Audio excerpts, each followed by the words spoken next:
Good morning, everybody, and welcome on the fashion webinar Exploring Foreign Markets. My name is Marie from Flanders, DC, and I will moderate this webinar for you today.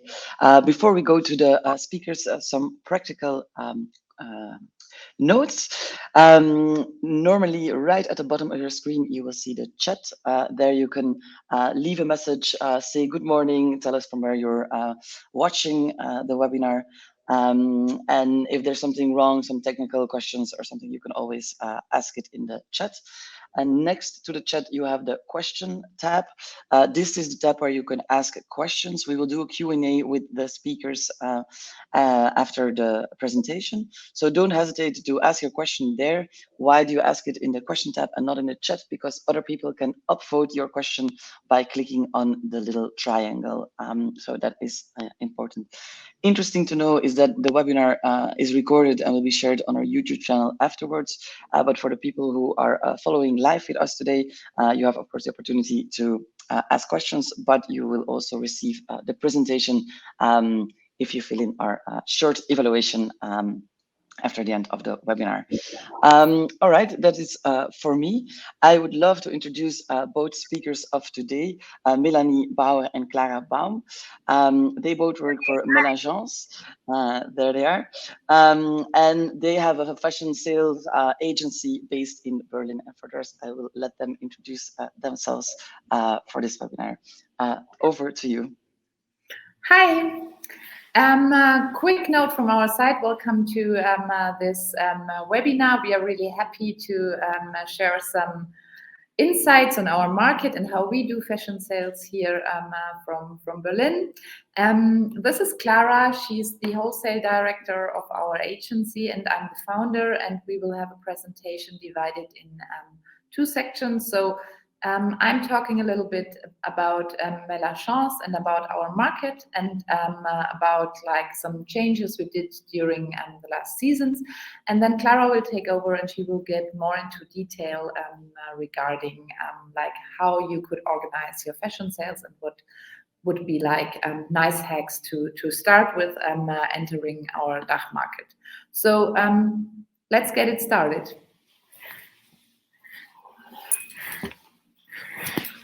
Okay, so as I already explained, the topic of our webinar today is like fashion wholesale business in on the DACH market, which might be interesting for a lot of you because usually we feel that like as you are our neighbor market, a lot of designers get attracted to our market as we are a little bit like the same on taste, on sizing, on also like what we really think design could work on our market. So I'm going quickly into our history of our agency. So I founded Melagence in 2013. With a headquarters here in Berlin, and the idea was always to do sales for brands we really love. So this is like the base for our agency. So meaning that we really look into designer brands that we got attracted to it, and we think this is how we could sell best. But of course, there are a lot of commercial topics we need to look into as well. So for us, one thing, of course, is quality. The other one is like the handwriting of the designer. Is there something unique behind? Then, of course, like looking into like pricing, production, but also reliability when it to deliveries, but also taking care of swaps, returns, and all this stuff needs to be checked before looking into brands that could like be a nice addition to our portfolio. So we have a portfolio. We will look into this again a little bit later, which is basically not based on products or on markets or countries that designers are coming from. So we have like a huge portfolio with brands from all over Europe, but also from Canada, US. And of course, one of our major designers is Christian Weins, which you probably all know, and we are really happy to work with him since the beginning, since the first season. We have a second venture, which is called Melagence Local. This was founded in 2020, when the first lockdown hit us during the Corona crisis. We got quite active during the first lockdown, as we thought we need to support our retailers on our DACH market, and we started with a Support Each Other campaign, which included some social media campaigning, where we introduced all the retailers from our market who sold all the products from our portfolio, where we also got like hacks that retailers could serve from. So for instance, they got a tutorial how to build up their online store within 24 hours. We also offered them like an imaginary service, so they could pull all the products from our designers with imaginary from our website. So during all these changes and during all this support campaign, we thought, okay, it would be nice to set up a platform which is basically like a tiny Farfetch systems, that all the retailers from our community are able to sell their products, which they bought in the agency also online. So what we do is like we have a web shop. For the consumer, it looks like a usual luxury designer web shop, and they could buy their products online. And on the back end, it's a platform business, means it's a drop shipping business, and that the local retailers are able to only send the products which were ordered on our website to the consumer. So this is already like well known on our market, and it's a really add-on to our agency business. And we also got awarded with the TV Forums Prize, which is like the most important award you get on the German fashion industry from the Textilwirtschaft, which is a trade magazine. So we are really happy about this, and we are really more than happy that a lot of our retailers are really successful in selling their products also online there, especially when they are not into e-commerce business, and when they discovered that this is like really a hard effort for them to do if they are one-man show only. So looking into like the development of fashion sales during the last 2 seasons, we wanted to start with the spring-summer 21 season, when we all had like major challenges in our industry, and where we were basically all standing in front of the same scenario that nobody really knew how to sell their collections. First of all, there were no trade shows, so no Pitti, no Tranoï, no Premium. There were no shows. So the official calendar in Paris and Milan was cancelled. There were no fashion weeks, not for the pre, not for the men, not for the main. So this was the scenario we were all facing during this first lockdown season, and everybody needed to come up with some solutions. So I would like to guide you through a little bit what were some solutions to follow with. So of course the virtual showroom or the virtual selling was for some brands and for some showrooms and agents the only way to sell their products online.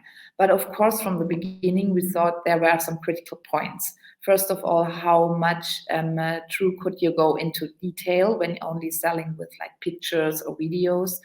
Next to this, there was really no exchange possible during like the order appointments, and the most important thing was like, how could you sell like really high-end products with like not easy qualities, not easy fittings, not like usual cuttings to a clientele which is used to a high-end service. And the next thing was how are you able to acquire new customers? So looking into like the tools we had from in this period, we were able to sell during FaceTime, Zoom appointments, or team calls, or whatever, name it. You know, there are so many platforms you could use for doing like virtual appointments. Next to this, there were like the marketplaces like Chore, New Order, New Black, or also CXN. I don't know if you know this. This is a brand from the US. Then there had been like the major and first line companies who set up their own online showrooms, their own virtual showrooms, and there had been like combinations of multiple of these let's name it tools. So for us, we thought, okay, it's not an opportunity only to have your an iPad with you and walk the customer through the showroom with your iPad and showing them some pieces from the racks, because what makes sales like especially in fashion very unique is, of course, we are selling emotions. It's not like that we are only selling like any kind of glass or any kind of nails or anything like this. So we are selling like beautiful collections with a story behind, but we are selling emotions, and this is like something you could not easily transport during a Zoom call or a FaceTime call. So our idea was, first of all, okay, how can we guarantee that that the customer get like an emotional event during our order appointment? Next to this, how can we guarantee that they could choose from the right colors, from the from the right fabrics? Because of course, if you see it only on screen, there could be like really misunderstandings when it comes to colors, when it comes to fabrics and all this stuff. And then, of course, we want to guarantee that when the collection are hitting like the stores, there should be like first of all a trust in the order appointment, that the customer was happy to receive these products as they thought they would look like when they did the order. And next to this, we wanted to bring also a little bit optimism and positiveness through the customers. So our idea was to set up a Melagence Order Festival. I will go into this deeper afterwards, talking about the different, what might be interesting for you. It's like the different virtual showroom platforms you could use. Basically, they are all good and they all have their problems. It just depends on the price you're willing to spend. So usually, I think most of you already get a touch point to some of these marketplaces. So here in the agency, we could not recommend one or the other. We work with all big platforms. So Chore, Le New Black, New Order, CXN. So New Order and Chore are the ones who get like the most traffic at the moment, but also Le New Black is a really good one. CXN is a little bit different. They have like a more virtual 3D video behind section, and there's also like a tool for the shops to do their selection on like racks really virtually. So this is really an interesting tool, and I would recommend to look into this for the further seasons.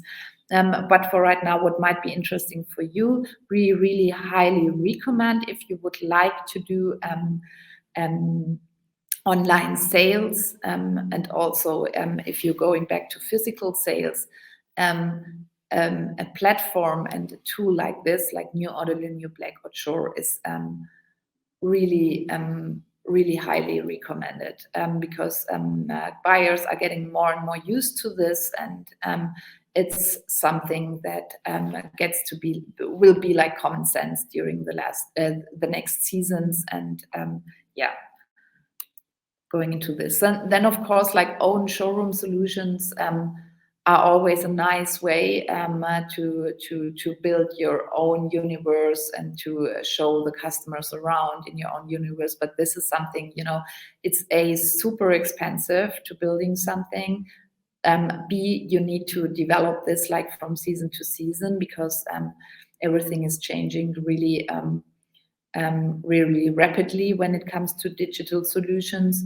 And 3, it's like something people need to get trained on as well. So from our experience, the buyers are not like early adopters when it comes to digital solutions. So this is also a point when you look into like special individual solutions. You need to train your customer how they can get organized on these platforms. So this is something we would not recommend to any of you at the moment, to build your own showroom solution.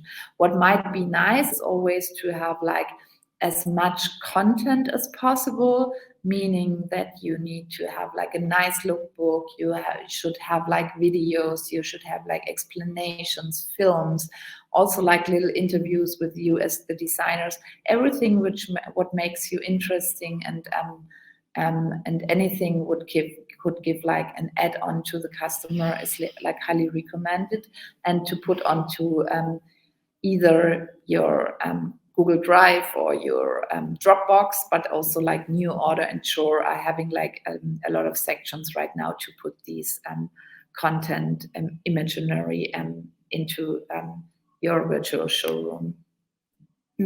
Our idea was a little bit further, so we combined, of course, like the virtual showroom solutions we got from our brands, but we wanted to, as I said, give an extra emotional touch to our orders. So we invented the Melagence Order Festival, which is like a virtual festival during our market.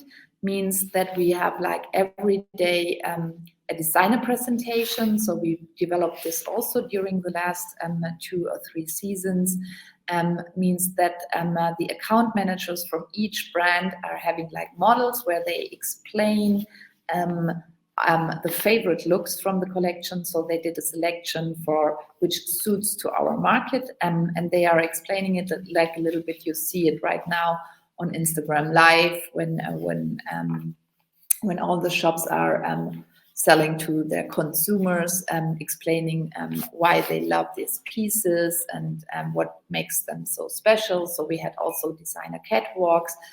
We combined this with like interviews with all our designers to give like an extra add-on to the customers to see what the designers were doing during the lockdown and how they were facing this new situation, and also giving them some information or some hacks how or ideas just to see what could be interesting also for our customers on idea wise.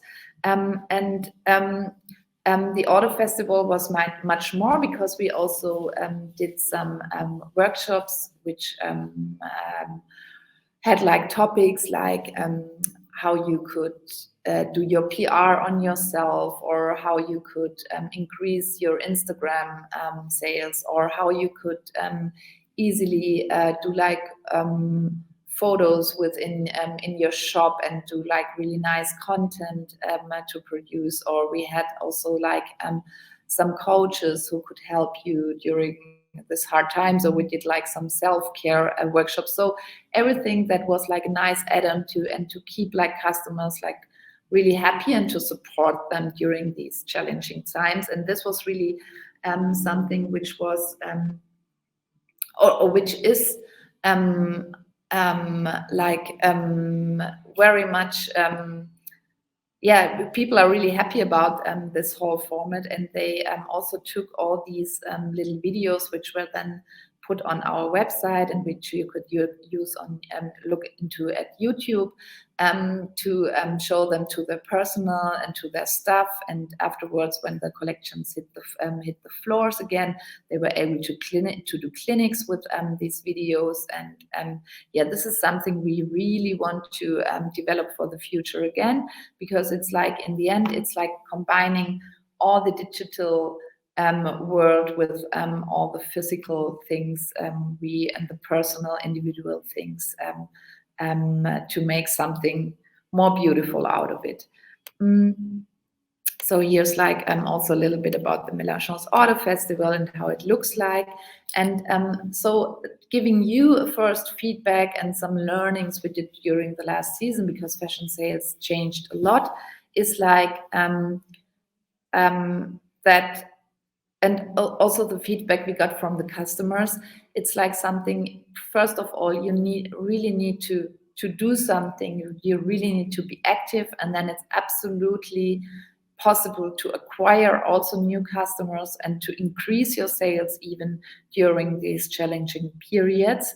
Next to this, it's super important that you offer as much service as possible and being as attentive as possible to the customers, because they, especially when it comes to these high prices, you need to be like really hands-on, that the customer gets a feeling of trust and reliability when they are ordering with you.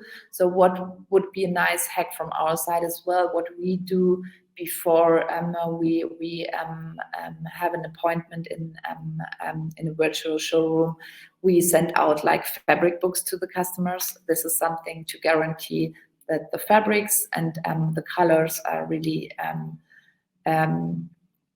true to the ones you see in the showroom. And next to this, the personal contact is something you can hardly not replace by FaceTime or Zoom appointments. But this is something you really need to see if you get like into a closer contact again when it comes to calls, but also sending them perhaps some nice presents or getting like a really personal contact with them. And then look into your brand. What makes you interesting? What's your USP? Is there something that you could tell a story about?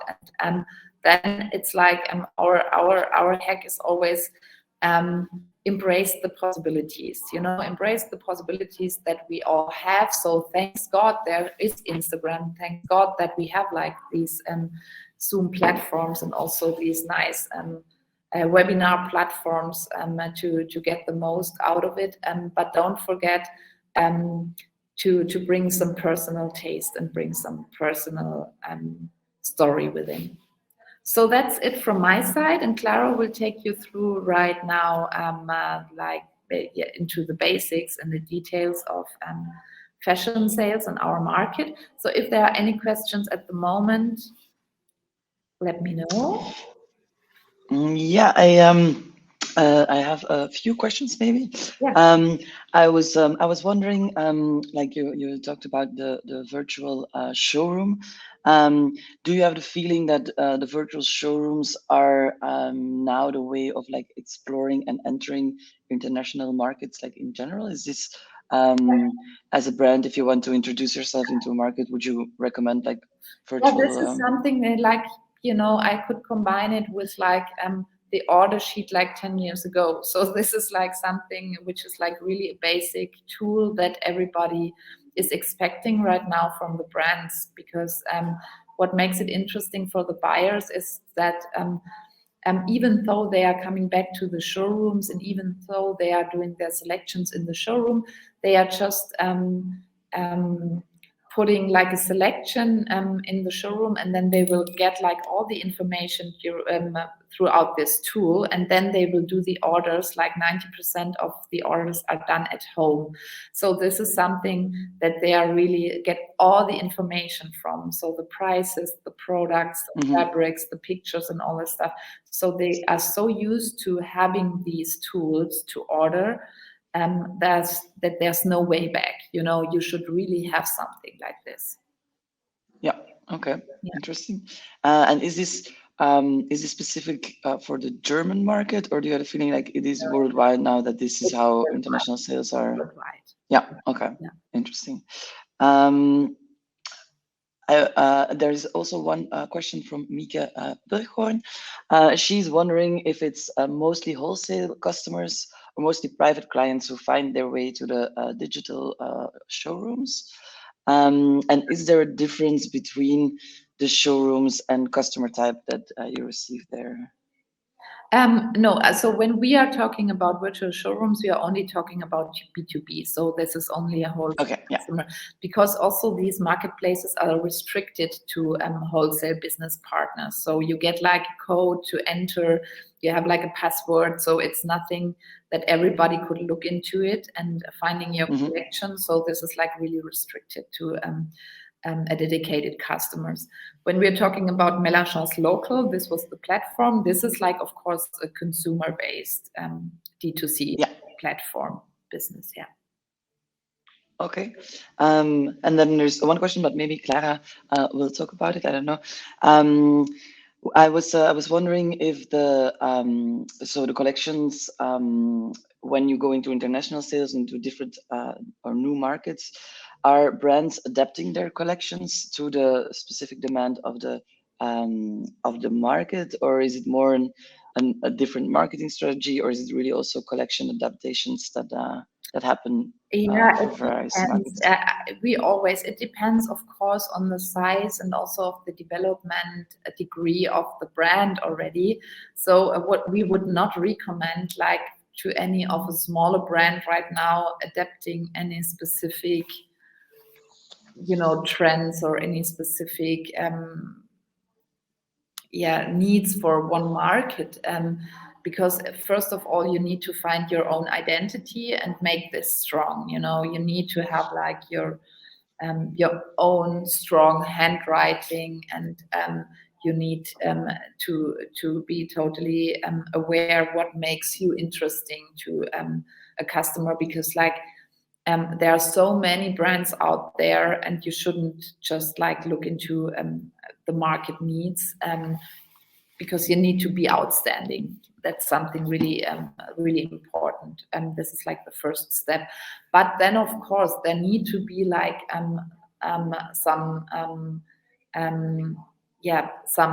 when entering a market, there are some needs, of course, which are very important. For instance, like if you go to Japan, but also to our market, quality is key.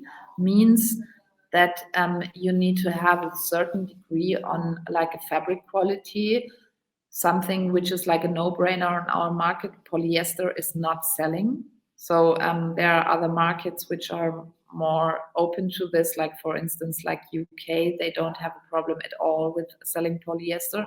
But on our market, it's like something, if you sell a shirt or a blouse with 300 euro, nobody would buy it when it's out of polyester.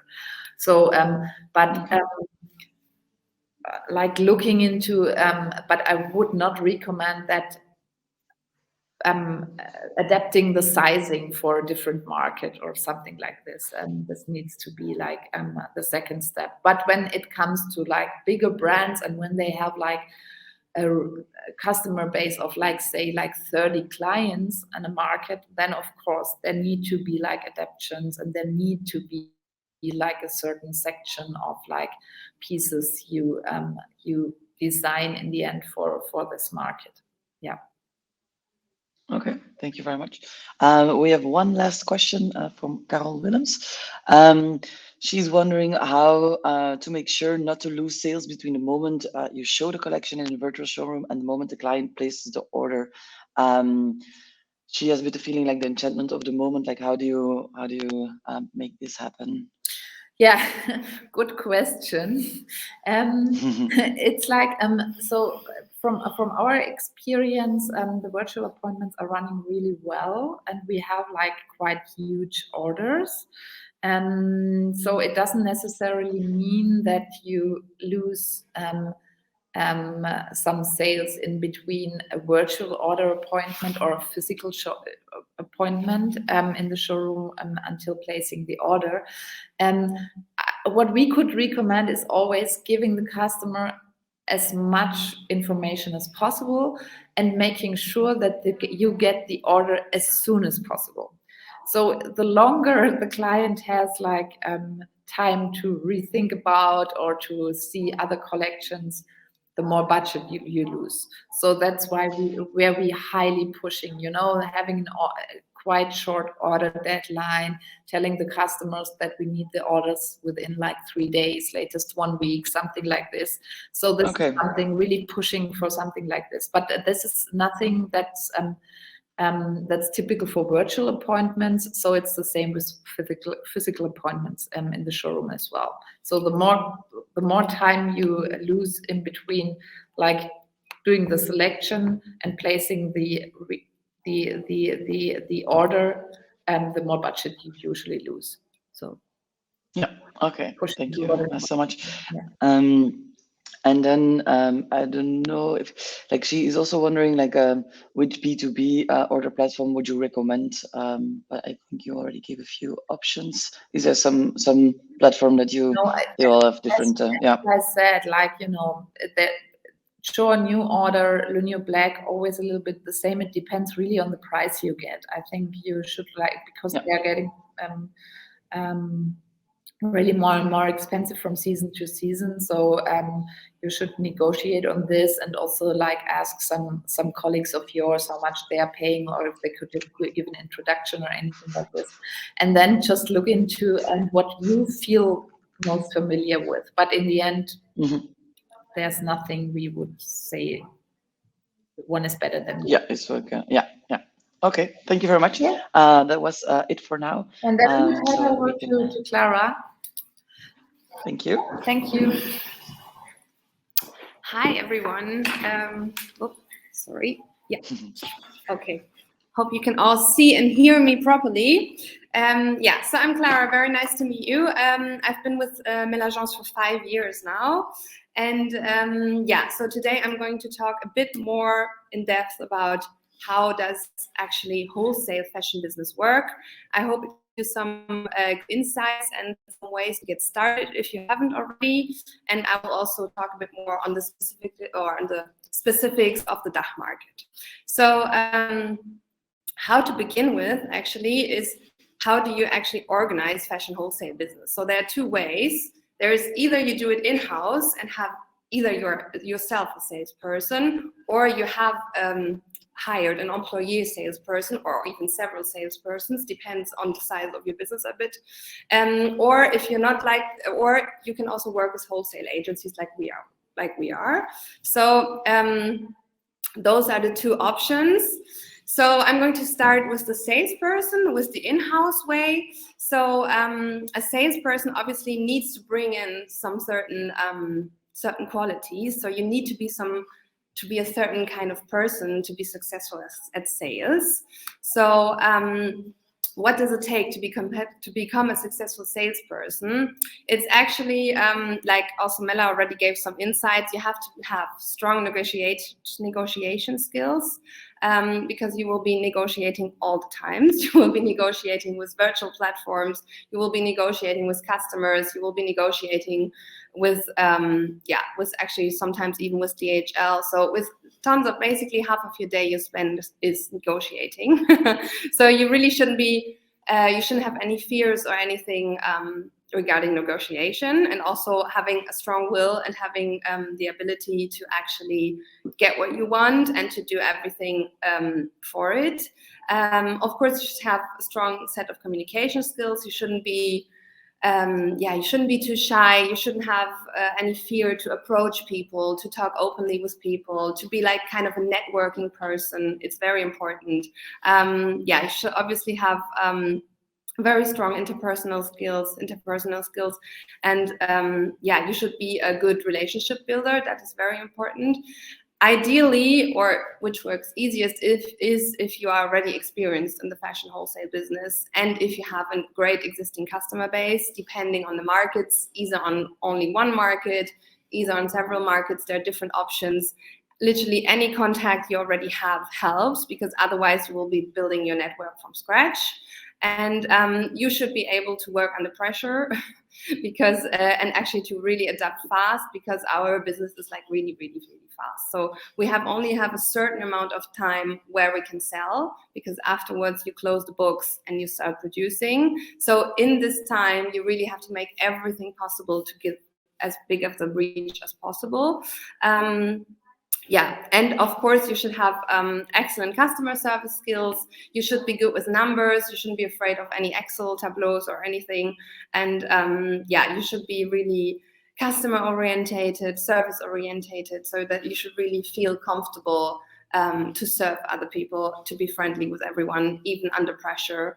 And lastly, I think, which is also one of the most important things, is that you really are not afraid to take a telephone in your hand and really start to give calls. Because especially during these times now with COVID, the telephone is basically your best friend. But also already before, being on the phone is like one of our main tools to actually acquire new customers and to book appointments and to convince them after they came to the showroom, to convince them to place the order. All of those things are done by phone or via Zoom or anything, but mostly by phone when you can't see a person. So you really have to be able to focus even if you don't see a person, and to be able to quickly really resonate what you want to say, and because you usually have like a minute to convince a new customer whether or not he's interested in looking at your collection. So you really should be able to do all of this. So as you can see, it's quite a long list. So if you're not really familiar with all these things, or really don't feel that this is kind of matching your personality, then we can suggest, or then we can basically show you the advantages that there are when you work with a fashion agency, instead of being your own salesperson or your own sales advocate. And because why would you go and work with a fashion agency like we are? You profit from synergies with other brands, because obviously from starting point, when you're still quite a rather unknown brand, when you partner with a fashion agency, they usually have already a bunch of existing brands that are more or less well known. And then obviously, you profit from them. You profit from being named in the same environment. Then you have obviously the existing customer base an agency has. So if you don't have any customer contacts, obviously we work with between 180 and 350 active customers only on the DACH market. So we do have a very large customer base. For example, for us. So this is definitely a big plus. Then there's the other thing, then there's the big point, that is trust building, because obviously stores or customers, they do trust the agent they work with for a long time. So if we, for example, recommend a brand to customers, then they will more easily buy into new collections, or also unknown designers, because we did the recommendation. I think this is a bit of a, this is a general saying, or this is how it works in every way, basically. I think it's the same with marketing or anything. As long as someone who knows other people recommends you, it always helps building trust. Then there is the big important factor as well, that there are low initial costs, because usually fashion agencies work commission-based, means they get a certain commission on each order they place. So you don't have, so if a fashion agency doesn't work, you literally don't have to pay anything. I mean, you don't have high cost, only except of like showroom participation fees. If, for example, we'd have physical showroom in Paris or in Munich or in Berlin or in Milan, then you would have to participate on the costs of us showing you there, of us organizing recs and these kind of things. Otherwise, there are not really any costs, so you only work with the commission based, which is quite interesting, especially for a start. And of course, you can attack several markets at the same time. It's not necessarily something we would always recommend, but it's something that is doable because you only manage the agents, you only distribute, you only overlook, you give the infos, and then you work on the orders in the back. But for example, you could easily have an agent for the DACH market, one for the Benelux, one for Italy, and one for the UK. That's how a lot of successful brands do it. Yeah, so as you can see, there's quite a lot of advantages. So how is actually the process of wholesale agencies work? So we have separated, or we've parted this in 3 topics, or in 3 main categories, I would say. We do pre-market work, we do market work, and then we do aftermarket work. So those are different tasks. Obviously, we work year round, but as I said before, as I mentioned before, the time slot we have to actually sell a collection is only very short, is always only limited. So usually pre-market, we do what we do as a fashion agency, a wholesale agency. We do advise you as a designer on the collection. We give feedback. For example, tell you, oh no, we would need more knits for a winter collection, or the fits of the pants are a little too complicated for our market. We would need something more commercial. So we really advise on the collection. We'd also give insights on pricing. For example, I don't know, the coat should not cost more than 850 euros in retail. You'd have to lower it down so that we can properly sell it. All these kind of feedback. So we always do pre-feedback rounds and basically briefings. Then we organize a sales campaign, meaning we would organize a showroom if we have a physical showroom, or we would organize virtual showrooms. We would develop a distribution strategy for you, meaning which stores would we enter first, ideally, of course, ideally speaking, how much do we plan, how big is the potential we see on our market for the season, for you as a brand, so how many stores can we actually target. So you give you would receive like a proper plan from an agent, giving you insights on, well, how much turnover can I do for you, and which stores can I open for you in the season. This is mostly, I mean, more or less accurate. I mean, of course, we're not 100%. We can't foresee the future exactly, but usually we're, since we're very experienced and working in this business since a long time, yeah, we almost always are pretty close to our own set targets and goals. And then, of course, pre-market, which is very super important, is the acquisition of new customers. So we travel, we visit customers, we hang on the phone, we call everyone, we write emails, yeah, and we schedule appointments. So, for example, now we're already in the midst of scheduling appointments for the next winter market starting mid-January. So, yeah, literally half of our days we're spending on the phone. Yeah, so that's pre-market. So during market, so market means we're actually selling phase. We are, of course, actively selling the collection in the showroom, which means you wouldn't necessarily have to be there as a designer. So you usually just ship your collection to the agents, and then we do everything from merchandising it in the showroom, from really actively selling it to the customer, really presenting it. Then, of course, we manage orders, we manage selections, and we follow up and push the indecisive customers, like we spoke about before. So, yeah, we negotiate new terms and conditions with the retailers for you. And then, of course, we transmit all orders to you within your online system, or if you don't have any, then separately. And then we evaluate the orders. We also, yeah, we negotiate terms, we negotiate order minimums. We really push every customer to get the best result. That's what we do during market. Or that what a classic wholesale fashion agency does. And then there's, of course, the aftermarket phase, which is also super important. We do support chasing customer payments, which sometimes can really be necessary, unfortunately, which is also another plus of having a fashion agency, because otherwise you would have to have a person speaking German, speaking Italian, speaking English, speaking Spanish, speaking French, because yeah, let's face it, if I can only speak for our market, but basically 70 to 80% only like to speak German and won't necessarily speak good English when it comes to payment decisions. So yeah, it makes it much easier if you actually do speak the language to chase on a payment.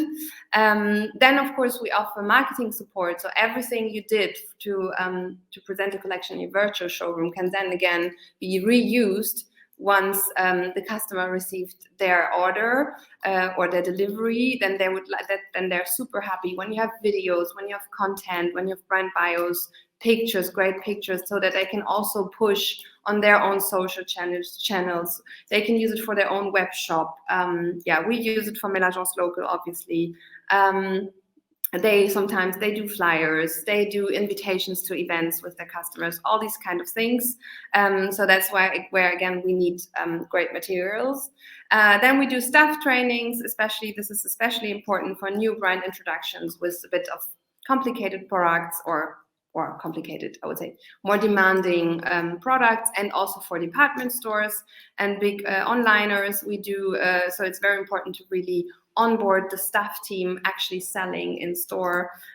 So we do staff clinics, then we follow up on the sales. So we really get monthly reports how the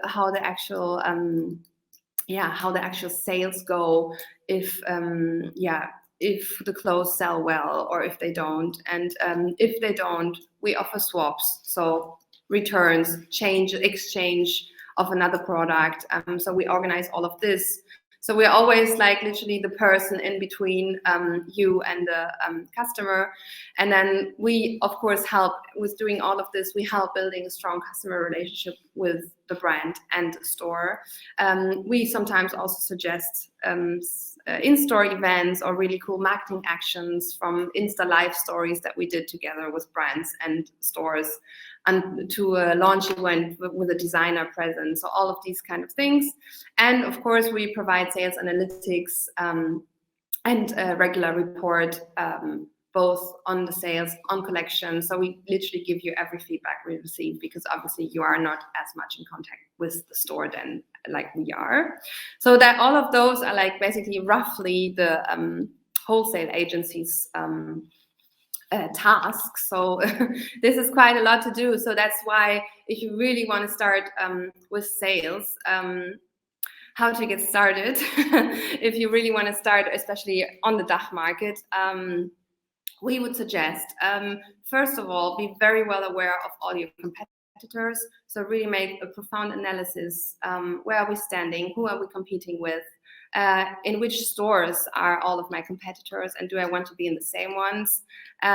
What is my ideal brand environment where I see the brand and why?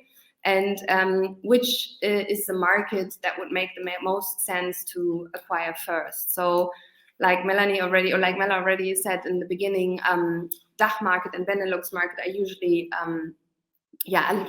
or can be a good idea, because our markets have similar taste and similar, they work similarly quite, they're how would you say, they are quite similar. So they're not as different, for example, as DACH market and Japan or Korean market, or as US and Scandinavians or whatever. So they're all, then of course there's always also the proximity. So if there would be anything, you could also go and travel in the German countries, because we're neighbors, so it's not too far. So you always, and then we would always suggest to focus on one market first, depending on which product you have. If, for example, I don't know, you have an outerwear product, it wouldn't necessarily make that much sense to start with southern country markets first, because because they have different weather conditions than your market. So a bit depending on those things, you would first of all do a proper analysis, and you would start on focusing on 1 or maximum 2 markets, but not too many at a time. To start well, you would need to have your full sales material prepared and aligned with the international fashion calendar. We actually never get tired of saying this, because a lot of brands think they can do things differently, but for in order to really be successful at wholesale business and to have many stores picking, or have certain stores picking up your collection, you really need to work the way everyone does. It's how it is. So you have to be ready for the main sell-in dates, which is for a winter collection, January to March. Pre-market is in January, main market is in March. And then the delivery has to be from June to September. For some outerwear products, mid-October is accepted, but that's already being perceived as being super, super late. So if you, for example, only plan on delivering in November, every customer will say, nice product, but I'm not interested, it's too late for me. Same goes for summer. So we do have June to September as sell-in frame. Summer usually is a bit longer. So we have the pre and men's market in June, and then the main market in September. And then the delivery should start in November already with pre-collections and can go up to March. But by mid-end March, everyone is really nervous and needs to have the summer goods in store. So so that's really important. If you want to start doing sales on your own, or if you're going to partner with an agency, that's really the most important, that you really have everything ready by then. You have to have competitive pricing. So after following up your analysis on where you want to stand and where you want to be, the competitive pricing needs to be ready, and you have to have the markup that retail needs. Means for us, for collections, the most usual markup is 2.7. So they need to have competitive pricing. Then obviously you need to have sorted your production chain and guarantee the above delivery times with your production first. Because let's say, I don't know, Net-a-Porter wants to start with you, and then you can't deliver properly, you are too late. You can't work with the big order volume they're placing with you. Then you only get one chance, and then you're out. So before you start like literally banging on the door of Net-a-Porter, you have to have everything ready first, because that's the same with every retailer. Basically, you usually, when or if they're willing to take the risk on their own to start with an unknown brand, which sometimes they do, then they really, everything has to work. It's a one-time risk. They won't do this 10 times. So if they have bad experience with you in the first season, then it's over. So we really, and there's only then so much a fashion agent can do to support you if you don't deliver properly on delivery times, on pricing. If, for example, you have the markup is too small or anything, then the retailer does not see any profitability to work with you, and then they're going to stop. So it's really important. And then, it's really, really hard once you've had a foot in, to get another foot in again. This literally almost never happens. So keep in mind that you have one chance. So better wait a bit more until you're fully ready, instead of saying, oh, but now I've had prices last week that you saw, but now I've reworked on it. Now they're 20% higher, or they're 20% lower. So all of these things really are a no-go, won't work. Really wait another season before, but then be ready. Or just say, all these kind of things that, oh yeah, but my production wasn't used to have such a big order volume. Now they can't handle it. I'm so sorry, we're 2 weeks late, we're 6 weeks late. That's, also a no-go. Then you're out. So really have all these things sorted before. And and so once you're done, you can actually start reaching out to sales manager candidates if you want to have an in-house salesperson, or research wholesale agencies for the different territories you want to attack first. And get in contact with everyone, and then trust your gut, get recommendations. It's a very small business, the fashion industry. So usually everyone knows everyone. So that's also a main point why you need to be prepared, because also customers talk. So if, for example, someone says, oh, have you heard of brand XYZ? And they go, oh yeah, I have, but they had really big production issues, unfortunately. So I wouldn't recommend working with them. So that's really, really keep that in mind, that the industry is really small. So always, if you want to work with someone, ask around. Usually someone knows someone who's already worked with him or her. And so I think that's pretty much it. And then I will just have another slide, maybe already still explaining a bit more what sales material actually means when I'm referring to having sales material ready, and when. So the ideal scenario is 2 to 4 weeks, ideally 4 weeks prior to the showroom. So when you're literally sending the collection. So either when you're exposing your collection on a fair, on a trade show, or if you're working with someone and exposing it or showcasing it in a showroom, doesn't matter which. So prior to the actual showroom days, I would name it, the following has to be ready and finalized. So a short brand bio, always good, always important. So also that sales manager and wholesale agencies can really brief you properly in. Then a few great campaign image shots that really more of transport the brand's DNA, like really show, doesn't necessarily have to be like a full code shot or anything, but more like this is what we are. So kind of like a wow effect picture that you can also use on socials, these kind of things. So a few of those are always helpful. Then next to that, we need a strong commercial lookbook. So a commercial lookbook is actually something where you can really actually see the clothes. So not only, not everything photographed with a fisheye camera where you can't really see anything. So for example, those 2 pictures are actually from a commercial lookbook from Christian Weinens. So we had one, first of all, was so on the left page, there was this first shot, so a bit from the back. And then the second page was this one showing it a bit more in depth. So a strong commercial, but yet appealing commercial lookbook. So it shouldn't just be boring as well, because with the lookbook is the main acquisition tool for new customers. Then, of course, the line sheet was final price and markup, and then the online showroom ready with great product shots and video content. So that's the ideal scenario. And so in the showroom, and then for the showroom, we would need a sample set. With a certain size of samples ready. So it can't be that we just have like 5 pieces on the rack and everything else wasn't produced at the test at the right time. This is really the critical size to be really also to be recognized as a brand. Otherwise it's just, oh, what's this? Just a t-shirt brand, not really relevant for me, and then they will continue their way on. So we have to have a certain size. And also at least we would say 70% of the collection sampled. And then, as Mela mentioned already, fabric swatches are very important, especially for digital and virtual showroom appointments. So that for how we do it, we send prior to the showroom appointments, we do already send out the fabric swatches. So once we go through the collection and explain all the beige and sand colors and explain the details, then we can always say, well, please refer to page number 2. Here you see the fabric swatch, la la la la la.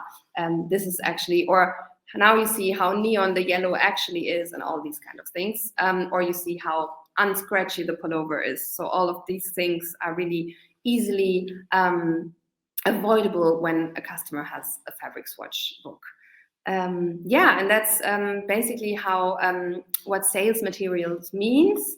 And I think then I'm just showed you a few example line sheets. Literally a line sheet can be anything, but I think if you have any detailed questions on that, let me know.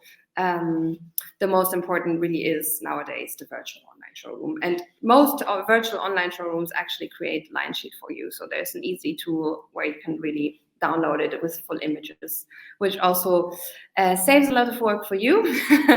So I think that's about it from my side and from the basics. So we'd happily I'm happily giving you some time now for specific questions if there are any, and then also if you still have some more questions to Mela, we can still happily do that. Okay, thank you very much, Clara. That was a lot of interesting and hands-on information. Thank you for that. There are some questions about this topic. Maybe first I want to zoom out a little bit and ask you, like, um, how do you decide or how do you select which brands you work with? Do you do prospection yourself? Can brands contact you? What is the selection process there? Yeah, that's also an interesting question. As Mela actually said, this is the first or the most important thing is that we only choose brands and partners that we really want to work with and that we really, really love. So it's first of all pure personal decision, but it's different. It's a mix of everything. We get brands recommended from other people. As I said, the industry is small. We also get initial contacts from brands, and then sometimes also we contact brands when we see that's exactly what we still need. Yeah, we're very careful when selecting new brands. We're not taking in too many brands per year because yeah, we also want to guarantee the good work. And as I've explained, the workload, it's quite a lot per brand you have to do. So yeah, we can only also grow organically, and we can, and then we also have to have a look at our current portfolio. So see if it really matches, if it's something we're still, where we see a trend, for example, or where we see a demand on our market for a certain type of product that we don't have. For example, a few years ago that we just started with shoe and bags range that we haven't really had before. So that's always, yeah, it's a mix of a lot, but everyone can, of course, always contact us. And yeah, but usually we work with brands who already have existing customers on our market. It's only, Okay. yeah. Yeah, thank you. And Camille Liebert is asking, like physical trade shows such as Premium, is it still relevant to meet agencies or buyers? Would you recommend that? It really depends. I would say it really depends in which sector your brand is. If you're a designer brand, we would say it's not really relevant anymore. To be honest, also, I mean, with COVID, everything really has changed. So, I mean, there haven't been any big fairs for the past 1.5 years, literally. So from the DACH market, it really depends which section you want to be in. For some brands, it makes sense, but for designer brands, being in a more high-end premium level, everyone does the buying in Paris and Milan, and literally no one is going to Frankfurt for premium. So it's a bit okay. That's a very clear answer. No, that's good. Maybe a bit more on the selection process. Is the idea of, like, if other brands are represented in this fashion agency, is the idea that you kind of like go with similar brands, or is your portfolio, like, how, as a brand who wanted to contact a fashion agency, is it interesting to, like, I have a more similar brand like Christian Wenens, which is maybe not the best example, but would you be like competitors brands? Would it be interesting to go together because then it's the same market, the same buyers, or it depends. I mean, I think it should be, I mean, of course, also agency should be like a people's decision. You should always have a good gut feeling when choosing your agency or your salesperson. And because obviously it's a lot of trust that you have to do in first. Yeah, it's a bit, for example, we can't take any direct competitors because then, of course, we would compromise our own market. So this is something that for us wouldn't necessarily make sense. Depends a bit also on the size of the agency, I would say. Usually I would say have a look at your competitors. Which customers would you want to be in? Which stores do you want to be in? What do you target? And then see what brands do they have, and then see who is the agency taking care of those brands, and then get in contact with it. And then otherwise, does the agency's aesthetic, brand's aesthetic mix, and of course also price level match your identity? Yeah, and the customers. So for example, I don't know, if you're more into contemporary mid-level, then you wouldn't necessarily need an agency focusing more on designer customers. So it's a bit hard to say. I would always ask for the key customers an agent works with. It's usually a very good reference. They should be able to name you. Mhm. Yeah. And then Okay. see if it matches the idea you have where you want to be. Yeah. Okay, thank you. Carol Williams is wondering, in relation to the payments, is it also something that you follow up, the payments between the customers and the brands? That's depending also from agency to agency. We're really like a full 360 approach agency. So there are other agencies who take more care, who take only care of the sell-in and not so much of the after-sales part. We do a lot of the after-sales part. Initially, it's still the follow-up has to be done by the accounting of the brand, because obviously it's the relationship between brand and customer, but we help a lot with chasing payments. So for example, if you say, I don't know, it's been 30 days, I haven't really reached anyone, no one's replying to me, Clara, can you call someone? Then I do. So and then we get an answer. Okay. Yeah. Okay. Thank you. Then another question of Anne-Claes. Like you talked in at the end of the presentation about all the sales material. How do you send this sales material? Do you really do like an individual mailing or contact, or do you That's use a tool? yeah, that's a mix of everything, I would say. We do have professional newsletters where we like initiate the season, I would say. So with the first approach to a wider customer base, we first send out a newsletter, and then obviously we send out personal emails, and then also after the appointments we do send personal emails as well. So it's a mix of everything. We send in season, we send newsletters like almost every day, but then of course, I mean, we all know how much newsletters we receive. It's not, the work's not done by just sending a newsletter and then so you have to do the follow-up after by phone or by other emails. Have you received a newsletter? Did you click it? But we can work with everything. We usually have only sometimes we also only send a QR code, depends a bit. And then or we upload everything on the website, or we do a PDF. It's a bit a mix of everything. I'd say it depends a bit also on the customer base we want to reach. Yeah. Okay. Thank you. Then maybe a question about like sustainability. Yasmin is wondering if sustainability is gaining importance. Do you get specific questions? Are there differences in the markets? And maybe are there also countries that are front runner in sustainability in selling those brands? Yes, that's also a good question or a good point. Actually, sustainability is in general, I say, more and more important. We also consider it very important, for example, when choosing brands. Yeah, we only work with brands who really produce in Europe, who really have good quality production, who really are, yeah, I would say, have ethical production. So when choosing the brand, we always ask for it. And we also have, it depends, we also have customers who are very sensitive to the sustainability approach, but in general, unfortunately, it's still the way that first of all the product has to convince, and the garment has to convince, and the style and the brand, and then it's a nice add-on if it's sustainable, but it's not it's not the factor that makes everyone buy it. Unfortunately, that's not the case on our market, not yet. Okay. There are And do you have any idea? Stores who only do that, or who do sustainable approaches or sustainable selection, where then everything has to be sustainable, but then still there's so many sustainably called brands that they would only choose the brand because they like the brand and not because it's sustainable. Okay.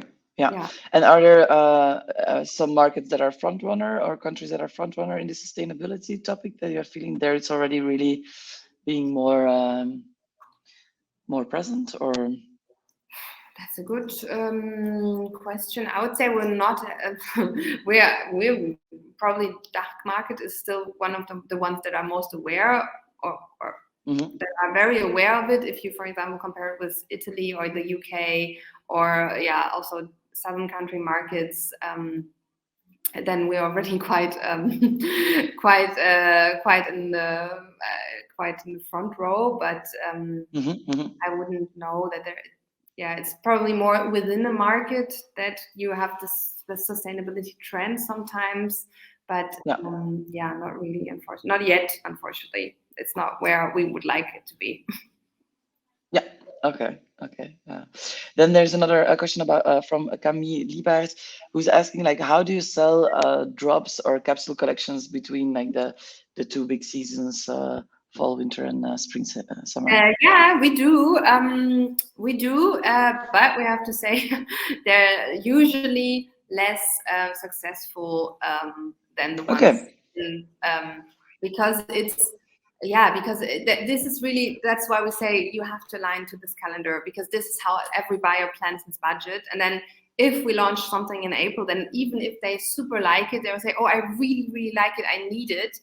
But then they still don't have the big budget left. So then they will place a small order on a capsule collection, but the full budget they already planned it between January and March. So and they've already spent it. So it's really something you have to align in these markets. But we do have capsules, and then depends. I mean, for regular brand customers, for example, then it's all about educating the customers ahead, so that we know, hey, listen, don't spend all your budget in January, because in April there will be something.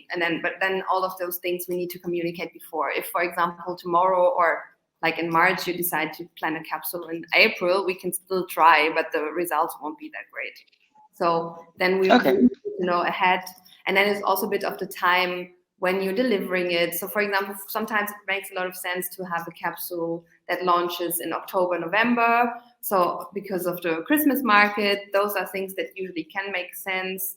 But then it also depends on what it is. Sometimes it's only interesting for bigger accounts who really need product novelty more than smaller boutiques who don't. Yeah. Okay. Thank you. And maybe a question about reliability. Like, if as a fashion brand, how can you assess the reliability of a fashion agency? Like, how can you assess them when you search or are contacted by an agency? Maybe a difficult question, speaking from the agency side. That's also, yeah. I mean, first of all, I would also ask around, because usually someone would probably know someone, and then have a feedback. And then secondly, you would ask for the customer base. So is it aligned with the one you have? Then when you go deeper into talks and really say, oh, we'd like to work with each other, then you would usually get a projection or a target or a budget or a business plan, however you name it. This should be, somehow realistic. And then obviously you can usually measure, I mean, you can very much measure the results of an agency with this, and align it with the business plan. Is it aligned? Is it not at all? Did they promise 30 new accounts and only opened up one? Why? I mean, it's pretty easily. And then, of course, at some point you have to trust your guts. And then, you have a test season where you start with someone. But I would always ask around and see if there isn't anyone who knows everyone. You can always also contact the brands that are listed on the agencies and talk to them. Yeah. Usually everyone's quite open in the industry to give a recommendation. Yeah, and also, good customers. It's also, if you know, for example, a lot of customers from us also recommend us sometimes to brands. So that's also always a good sign of customers where you want to, like stores where you want to be in. Okay. Thank you. You to recommend agents also. I have the feeling we have some internet issues. Your screen is frozen. I don't know if you hear me.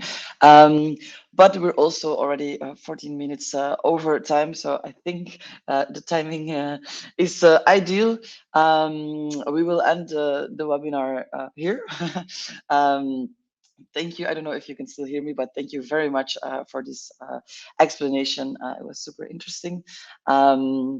And for the people at home, thank you very much for all the questions and listening. As said, this webinar is recorded, so you can always rewatch it, and it would be amazing if you could fill in the evaluation form that we will send later today. Thank you very much, and enjoy the rest of your day. Bye-bye.